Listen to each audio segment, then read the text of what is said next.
Hello everyone, welcome along to another episode of our Dortmund career mode series here on FIFA 22. Today marks the start of the second season within this series. This is episode 11.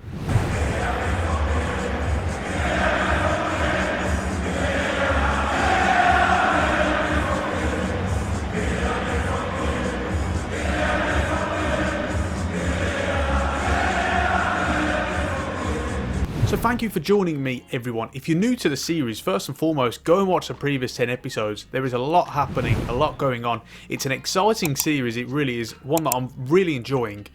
So you won't miss out, I absolutely promise you. You won't regret it. Go back and watch all those episodes. If you are returning, thank you again for joining us. We're beginning Season 2, and it's going to be a good one, hopefully. You know, we came really close last year.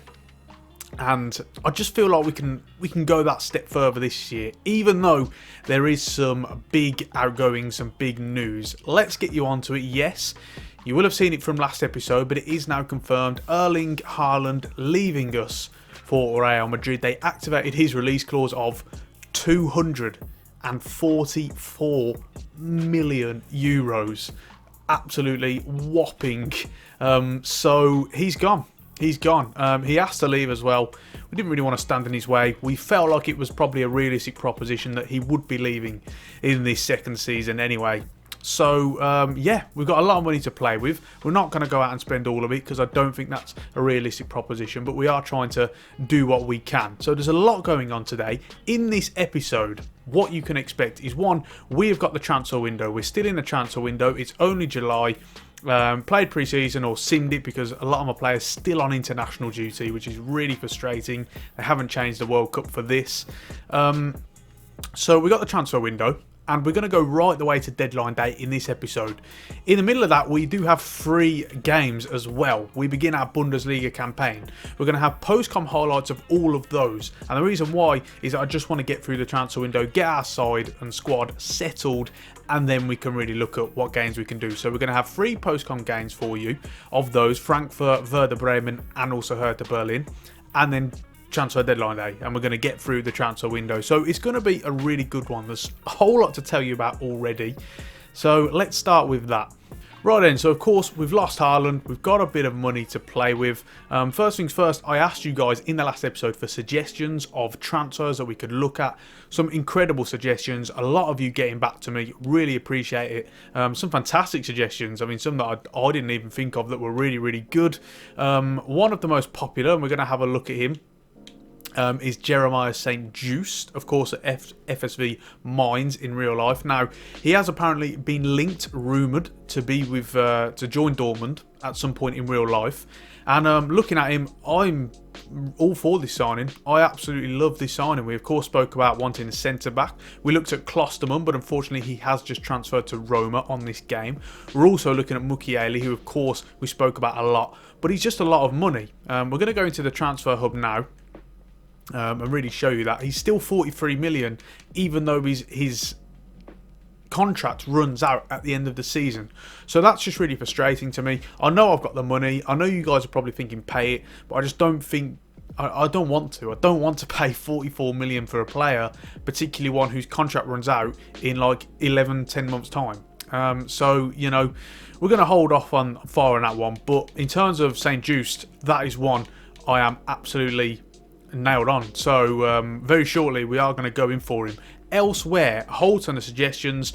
Alexander Isak was a really popular suggestion, and I absolutely love that signing. We spoke about how we've signed Adeyemi, we've got Marlon. We need like a target man forward. I really like the outlook of having a target man with a smaller, pacier striker. I love that big man, little man combination. So that's what we're looking for. Unfortunately, Isak in this game has just signed for AC Milan, so we won't be able to sign him, which is a real shame because, of course, he did used to play for Dortmund. They did sell him on. Apparently, they have a buyback clause on him as well. So it just would have been a really good, return, a good proposition. So unfortunately, that one isn't happening. Haller's had another one who's had a lot of suggestions as well. Again, another good one, another good target man, really having a bit of a resurrected career at Ajax. Of course, used to play in the Bundesliga as well with Frankfurt. So again, he was a really good option. We had a lot of other suggestions as well. The one I am actually honing in on is Marcus Thuram. As you can see, we've already made an offer for him. A lot of you guys did also suggest him and said to me, just sort of bite the bullet, pay the price. Well, he is valued at 37 million. I think his contract runs out at the end of the season, but I'm not entirely sure. I might be incorrect there. Either way, we do want him. And we made an offer. And what the offer was 29 million plus a 15% sell-on fee, plus we've also offered Marius Wolf as part of the deal. So to really swap him, for Thuram. Now, you may have noticed in the emails, in the message board that we have already had an offer for Wolf, and it was from Lazio for 8.5 million. We were negotiating with them for 10.5 million, and we're waiting for a response. But if that is a proposition, then I feel like to offer him as a swap deal would be good. Now, naturally, that also leaves us a little bit open in terms of a right wing back, because then we'd only have Aarons. We could also play Meunier, but we have swapped him into holding midfield. So who we are looking at is we're resurrecting our interest in Josha Vagnoman. Of course, we spoke about him last season, and it was a toss-up between him and Aarons. We eventually decided for Aarons because of the higher ratings. But now, with Vagnoman, we can bring him in, still only 21, look to develop him. He can play at right midfield as well, so we don't have to worry too much about that sort of positional training. He's one that they've been linked with. On top of that, he's got a release clause. He's a achievable target. So he's one that we're going to bring in as a result if we can make this trade deal, this part exchange deal for Thuram as well. So first things first, let's go into negotiations with Marcus Thuram. So here we are in first things first for the squad role. We're going to go with important. That should be enough to be agreeable to him. Yes, it is. Next up with the contract length, I want to go with 5 years. Let's see what he thinks about that. They're going to accept that as well. So we're going to propose a release clause for realism purposes, and I think it should be something within the 50 to 60 realm, seeing as we're paying about 30 million for him. We expect him still to develop. So what we're going to do is we're going to offer, let's say, a 60 million release clause, see what they think of that. They say the release clause is fine for us, so we'll go with that one. Next up with the wage. So currently he's asking for 52,000 euros. 480,000 sign bonus and 700,000 for 10 goals. So what we're going to do is we're going to actually, just sort of thinking about, I think he'd ask for a little bit of a bigger wage considering it's a big deal. So we'll offer him 60. We'll keep the bonus as it is, and then in terms of the goal bonus, we're actually going to lower this to around about let's say 300,000, and let's see what he thinks of that. So I imagine it will be okay. It is, and it looks like it is a done deal. So that, my friends, is our third signing of the summer, fourth signing, and it's a fantastic one to get through the door. I'm absolutely buzzing. Of course, this is a Marco Rose sort of career mode, and completely slipped my mind until today that we are reuniting them, because of course he was his manager at Borussia Mönchengladbach. Obviously a big fan of his, really excelled under him. So it's essentially them reuniting and him returning to his old manager. So that's another great one. Our plan is to really play him up front. We'll go through into the squad and have a look at his attributes now, see what we've got here. The plan is to play him as a striker. Obviously he can play on the wing as well, which is great. But I think he's got all the attributes to be a forward. I mean, his strength is 87. He's obviously got the pace, got the heading accuracy, the finishing. He's got all the attributes. The only thing I'd like to boost here is his jumping. If we want him to be that out-and-out target man, I don't see why he can't play the role of that complete style forward like we had in Erling Haaland, because the attributes are quite similar. Obviously, they're just on a slightly lesser level in Marcus Thuram compared to Haaland, but the attributes are the same. So I'm absolutely delighted. This is a big signing, and I can't wait to see what he's played aside.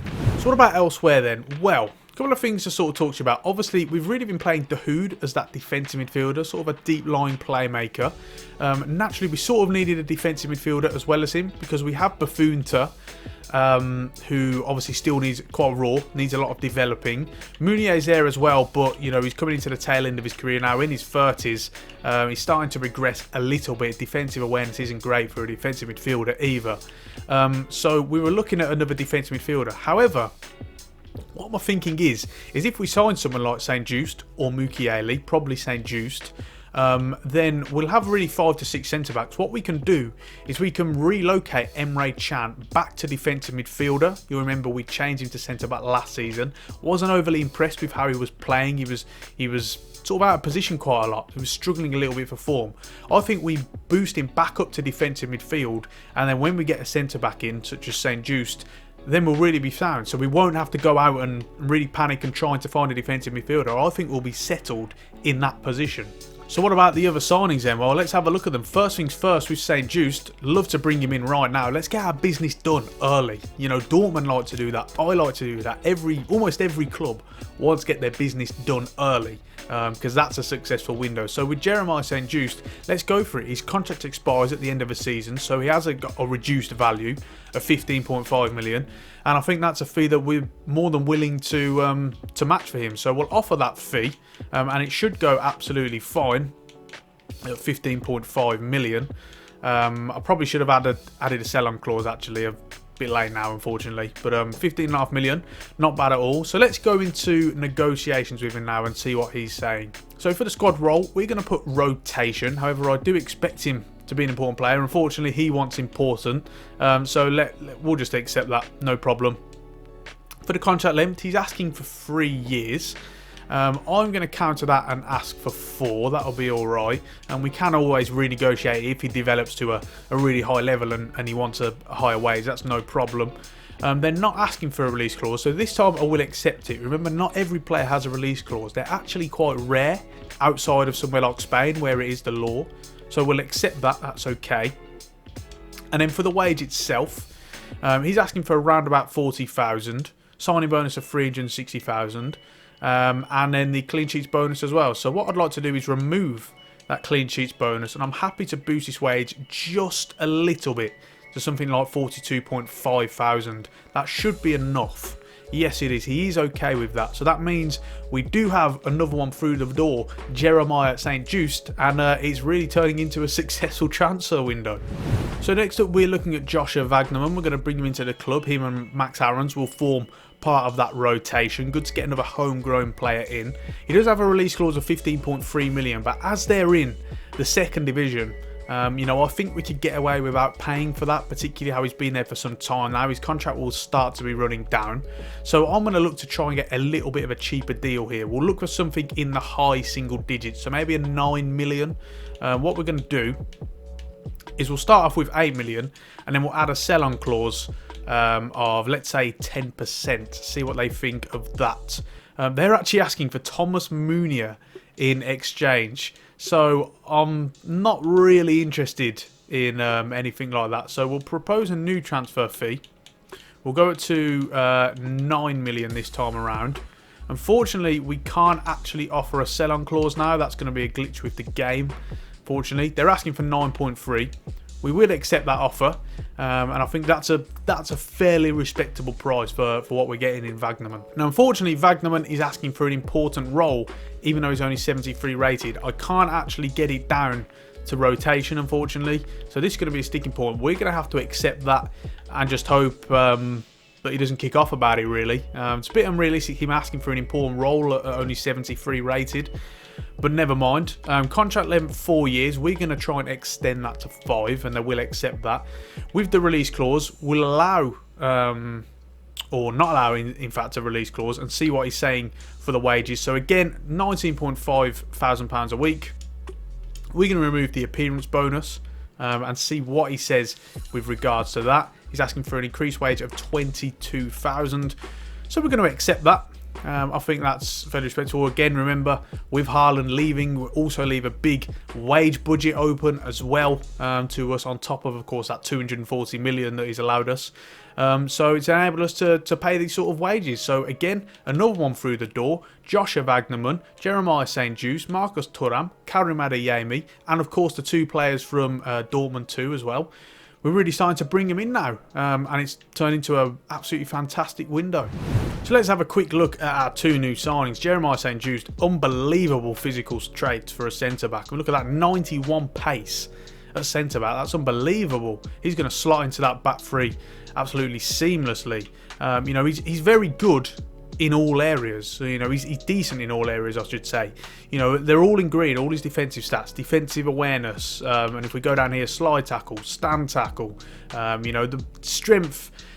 What we need to do is really just develop him and mould him into an even better player. It's not that he's got actually any weaknesses to his game, it's just that everything that he's decent at, we want him to be good at, and then very good at, and then great at. So again, just training, keep developing him. We do of course have dynamic potential that we can work with, so really pleased with that. As for Vagnoman, he's a little bit more raw in terms of his technical and defensive stats. As you can see, tackling, everything, defensive awareness, all needs a little bit of development, but that's okay because of course we've got Max Aarons. Meunier can slot in there if we need to. You know, we can rotate him in and train him alongside that, and you know, and really help to develop him as well. He's got a lot of potential. Still only 21, so there's a really long way to go for him. And again, really excited to see how he develops. So what's next then, guys? Well, we're going to go through really the rest of the transfer season now. I'm going to let you know if anything happens along the way. We'll cut back. If nothing does happen or anything does happen, in the middle of that we'll also have play the games as well. What we're going to do is we're going to go right the way through to deadline day now, cutting back in case there is anything that happens, and then I'm going to show you what happens in these games and also anything else that happens transfer wise. So we will be back very shortly. So welcome back everyone. Some big news. Rafael Guerreiro has now approached me saying, thanks for seeing me, boss.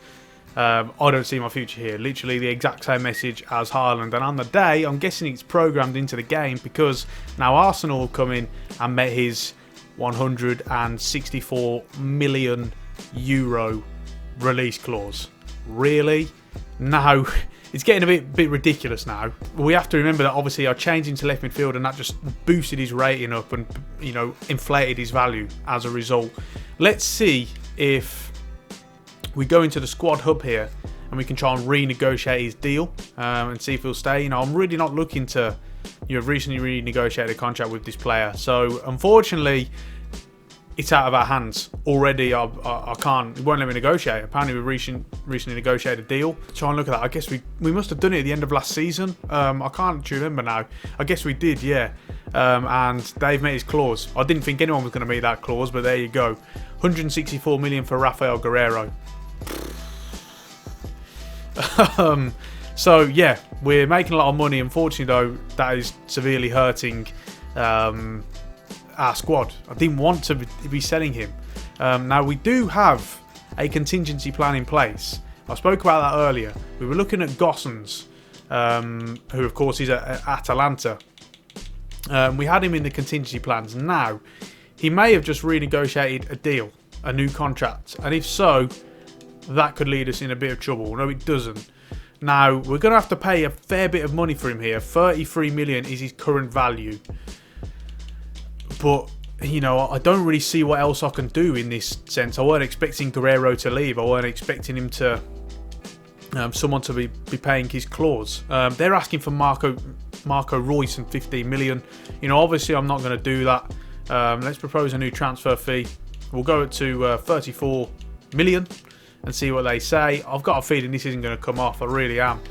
You know, I don't want to pay that much. If we can lower this down to maybe 36.5, I'm starting to think that they're going to end up walking away from negotiations. They're asking for 38.6.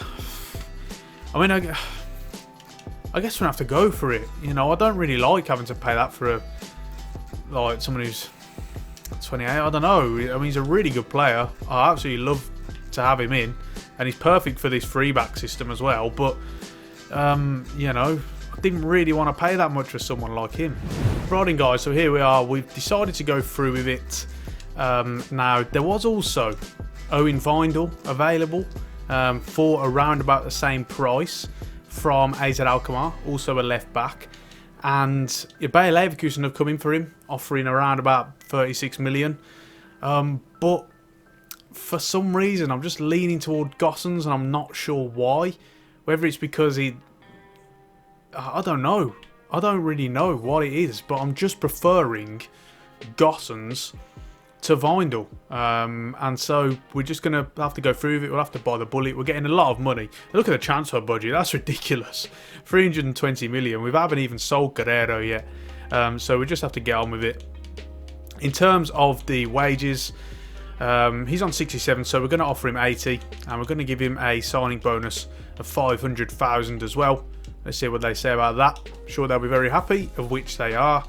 So we bring through Robin Gosens, and you wouldn't think I'd just signed one of the world's best left backs, the German national team left back, because I'm not very happy about it. But to be honest, it is a really good signing. That is a phenomenal signing to bring in Robin Gosens. It's just a shame it's happened this way.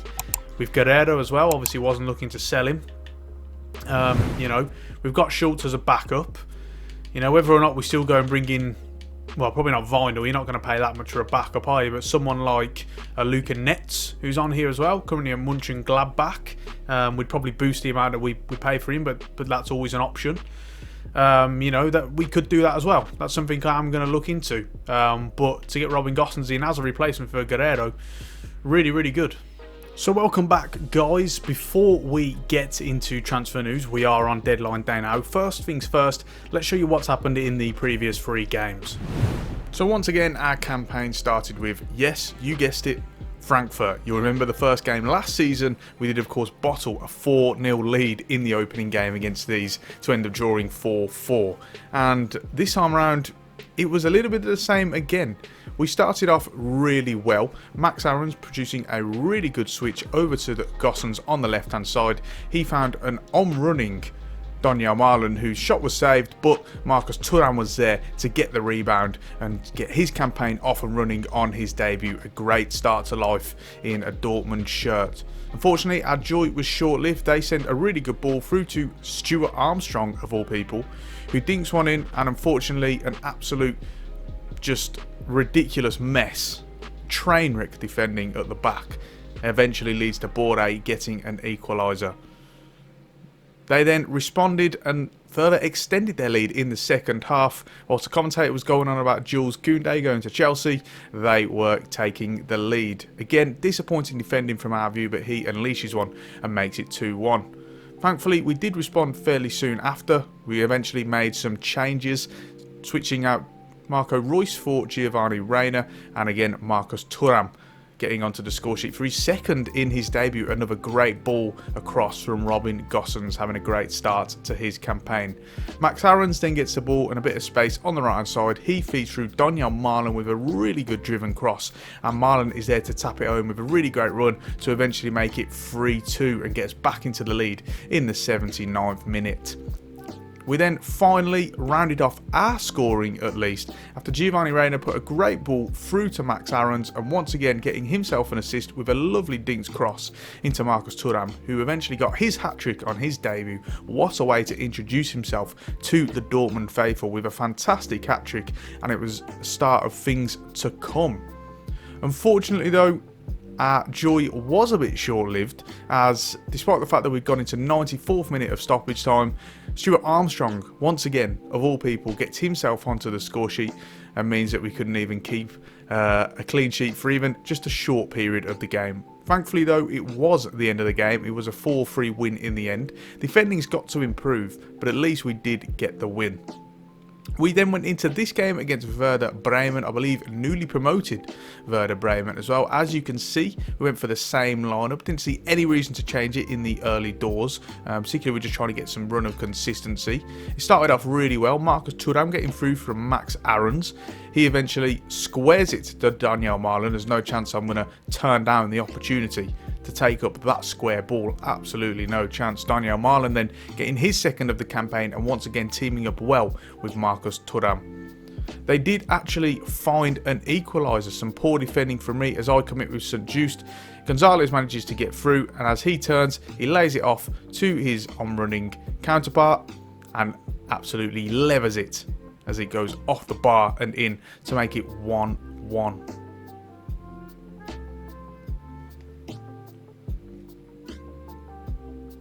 We then tried to respond within the first part of the second half. Donyell Malen getting sent through. He dinks it in to Marcus Thuram, who once again finds himself on the score sheet. It looks like we've got a really good partnership on our hands there.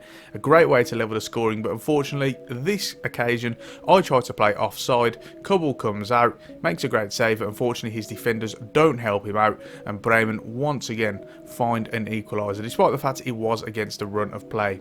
Thankfully though, we were able to respond and get ourselves back into the lead. A great pass out to Robin Gosens. He finds Bellingham, who lays it off once again to Donyell Malen. Scores 2 sweaty goals in this game, but he doesn't care, and neither do I.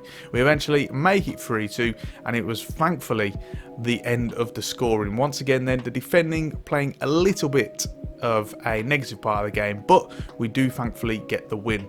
And that took us into this game against Hertha Berlin. Once again, the same lineup. And I know you're probably thinking, where is Karim Adeyemi? He's still not played a minute in this save so far. He'll get his chance. Don't you worry about that. At the moment, though, I'm just looking to try and get as many points on the board with this consistent team. And it started off well. We intercept this ball with Donyell Malen. He finds Marcus Thuram running through with that absolute beast. Powerful run. It's honestly just like watching Erling Haaland. It really is. He goes through and produces a really clinical, composed finish to finesse it and slot it past the keeper to make it 1-0 in the 27th minute. Unfortunately though, our joy once again was short-lived. I tried to play offside trap yet again. I really need to stop playing offside trap. It's just not working. They just can't do it either.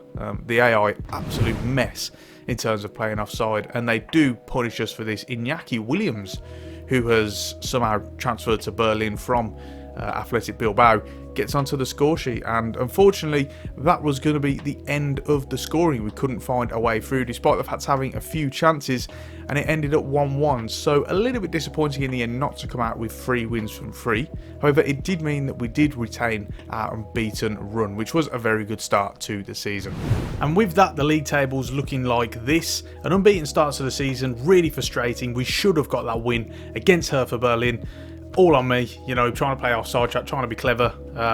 You know, again, defenders could have got back in, but still, it really is on me. So that's disappointing, though not a bad start. You know, again, defending needs to improve. We've conceded the most goals, as you can see in that picture, with 6. So we've got to look to sharpen up in that area. But nevertheless, still a good start. Long way to go. But yeah, not bad at all. So let's talk about transfer window then. So there's not been any more developments, really, up until today, in which case there has been a development. We had an offer for Max Aarons, a loan offer from Atletico Madrid, so obviously we weren't going to accept that. That was a bit ridiculous, really. But there has been a little bit of news. Let me show you the email. We've had a message from Emre Can. It's the same story every time. Hi boss, look, I don't want to be here anymore. And then automatically Chelsea come in, activate his 62 million release clause, and then there's nothing we can do. You know, I try renegotiating his deal. If I go down and show you here, it just says obviously the player's unhappy. As soon as they come to you and say they want to leave, that's it. It's locked in. You've got no chance of keeping them. So really frustrating. You know, I've got no control over that. Again, the free transfers, Haaland, Guerrero, Can, the 3 major transfers, I've had no control over. You know, we've had no say. They've been forced to leave. So yeah, really disappointing. And we spoke about him a little bit earlier, saying how he'll fill in the role as that other defensive midfielder and sort of the centre back as well. Naturally, that leaves a little bit of a hole now. I don't really want to go out, to be honest, and buy someone. I'm not panicking now on deadline day. We've made a few signings. If we go along here and try and find us somewhere, as you'll see, yeah, here we are. We've made a few signings. We've made an absolute boatload of money, that's for sure. But, you know, we've made, what, 5, 6 signings. Don't forget we signed the 2 from Dortmund as well, or they're not really signings. We're classing them as promoting them. So we've made 5 transfers incoming. You know, I don't really want to go and make more. Like I kept saying to you guys, I don't want to keep making loads of signings. That was never the plan. We have a good solid base here. We just need to make little tweaks here and there. So I don't think we're going to go out and replace him, to be honest. I think we're going to try and go with what we've got, because we've got a really good squad now. As you can see, the ratings are improving. Lots of players increasing, and they're really developing. So, you know, I don't see the need to go out and panic. We'll have to just make do. Buffon will have a bigger role. You know, he'll have to work with that. Other centre-backs will have to step up as well, and we'll just have to fill in with that role. We're really hoping someone like Conrad Lima won't sign a new deal, because then we will be able to sign him on a pre-contract expiry deal. I think that's a really good option. Hopefully he doesn't extend his deal. Elsewhere, I want to talk to you about this. Alex Oxlade-Chamberlain is actually on out of contract, and he hasn't found a new club. So I'd really like to put this to you guys. What do you think about assigning him on a free agency deal, a Bosman transfer? Like I say, I'm going to throw it out to you guys. Let me know if you think that's probably wouldn't happen, or you wouldn't like to see that. Let me know. If you would, you think maybe this is a good option, then hit me up as well, because that's a really interesting one for us. I think we could really work him into the system well. Him and Bellingham as well, playing as a central midfielder pairing or rotational option, could really work well. Elsewhere, Gravenberch, fantastic talent. He's running out of contract at the end of the season as well. We're keeping our eye on him. Hopefully he doesn't sign a new deal. As well as Ronald Araujo. We spoke earlier about the likes of Madrid and Barcelona. Us Dortmund often sort of poaching the younger players who are on the fringes there. Can't quite make it through. His contract's expiring at the end of the season. So if we could try and work a deal for him, if he doesn't extend, that would be a good one as well. So lots of stuff that we can make in the future. But for now, I'm really happy with the state of the squad and the team, and I don't think we need to go out and make more signings. I think we go with what we've got, and I'm really pleased. Before we round up, a couple of things to talk about. One, very quickly, Karim Adeyemi, of course, not yet had any minutes, hasn't played at all for us. Just don't panic. Hopefully I might have mentioned it in the post-editing highlights, the post-com highlights. But, again, his time will come. We're going to take our time with him. I see him as, the striker of the future, along with the likes of Marlon as well. Thuram now, he will get his time. Still a bit raw. We will develop him. We'll take our time with him, bed him in slowly, and, I'm sure he'll make an impact. Elsewhere, of course, the draw for the Champions League group stage has been made, and this is our group. We've got Manchester United, Club Bruges and Dynamo Kiev. So one that we fancy our chances to get through, but certainly not a given. We'd even like to challenge for the top spot there. I think we can really make a run at Manchester United and see what they've got. We are opening the group stage with the game against them, so that's going to be a really big one. And then of course we do have Bruges and Kiev in there as well, so looking forward to that.